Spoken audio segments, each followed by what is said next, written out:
Welcome back, travelers. Let's talk about some crazy information I've heard recently about Mavuika. In fact, Mr. Fowl was the first to mention that Mavuika's condition includes riding a motorcycle, and that bike Dabbi. Instead of a normal bike, it can ride on water, lava, and climb walls. In version 5.0, we saw Mulani riding a shark.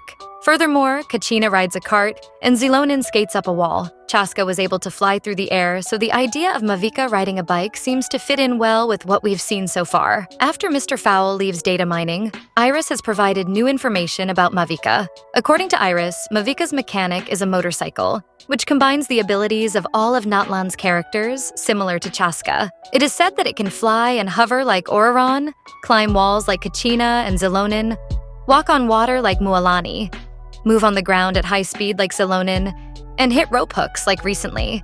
It's about the number of abilities, but it might be a bit dangerous to believe all of this right away. Iris is a relatively new leaker, and the information has not been confirmed yet. Iris's information is about future content.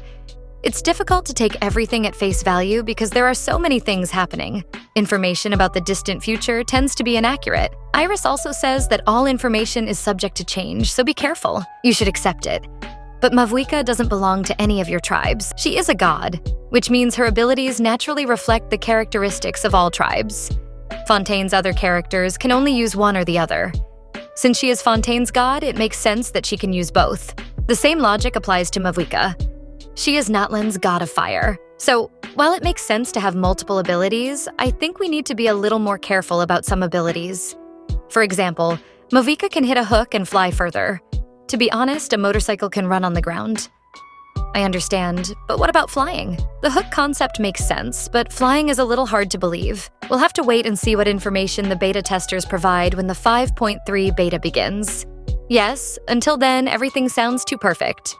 So you might want to be a little cautious. In any case, you should be cautious with information like this. Mr. Fowl first posted this information on September. The release of Mavuika is scheduled to be version 5.3 in January. There is still time until then.